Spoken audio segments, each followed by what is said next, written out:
Bonjour, c'est Gilles du site boursicoté.com. Voici l'analyse technique du CAC 40 pour cette journée du lundi 14 octobre 2013.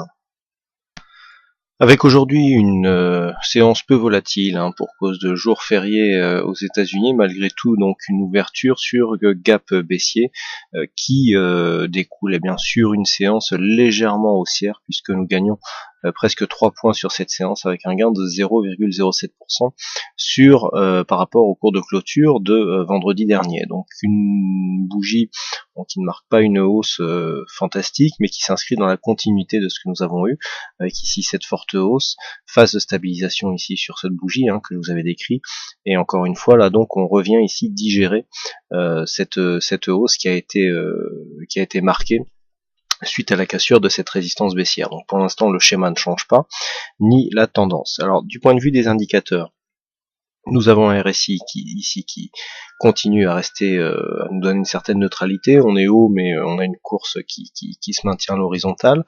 Le stochastique, quant à lui, rentre en zone de surachat. Donc bon, ce qui montre en fait que la pression reste haussière sur du point de vue de cet indicateur. Idem pour le MACD, qui nous indique une dynamique toujours positive. Par contre, ici, un affaiblissement des volumes. Donc sur cette séance haussière, nous montre que la dynamique haussière est en train de s'affaiblir. Alors c'est assez mauvais signe, surtout à l'approche ici de cette zone de résistance qu'il aurait fallu casser avec un peu plus de force pour vraiment donner une belle impulsion à ce mouvement.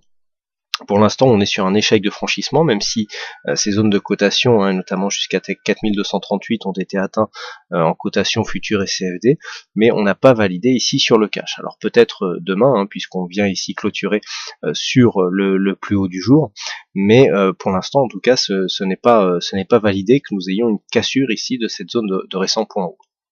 Donc la volatilité s'inscrit en baisse. Alors on a tout de même beaucoup de signaux qui vont dans le sens ici donc d'une dynamique, consolidation donc sur le 38.2, cassure de cette zone de résistance, et on vient ici tout de suite rejoindre les plus hauts, les récents points hauts significatifs.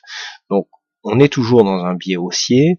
Le fait d'être revenu ici sur cette zone à 4196 est assez intéressant puisque cette zone était récemment une zone de résistance. Le fait que l'on revienne ici sur cette zone après l'inscription d'un gap baissier, que l'on rebondisse ici sur celle-ci et qu'on s'inscrive en hausse et qu'on clôture sur le plus haut du jour, nous montre quand même que nous avons une force relative haussière qui reste bien orientée et qui irait plutôt dans le sens d'une continuité de ce mouvement en vue d'une cassure ici de cette zone des 4227. Alors par contre, du point de vue de la loi de Dow, il y a une rupture de la dynamique puisque l'on vient s'inscrire ici sur des points hauts et des points bas inférieurs au précédent. Donc attention ici, on a un petit pattern. Alors c'est vrai qu'on a une bougie verte ici, mais si par exemple la bougie était rouge dans la même configuration, là on aurait eu un petit pattern de retournement.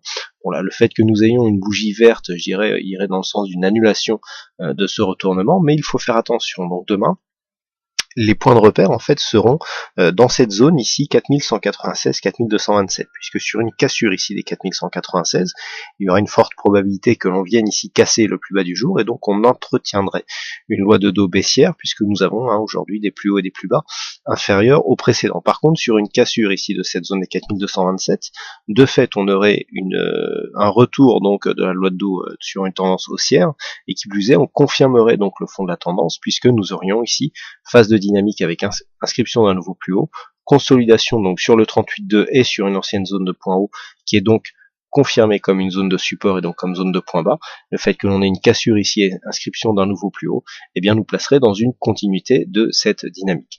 Je rappelle les objectifs en cas de cassure. Donc nous avons un premier objectif ici à 4245, pardon. Voilà, on va supprimer ça.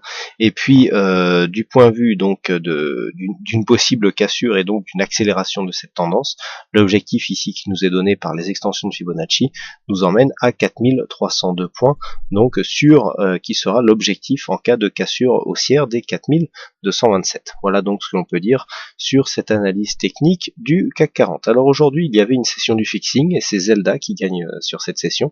Bravo à toi Zelda, et puis quant à moi il ne me reste plus qu'à vous souhaiter à toutes et à tous une bonne soirée, bonne chance dans tous vos trades, et on se donne rendez-vous dès demain pour d'autres analyses techniques en vidéo.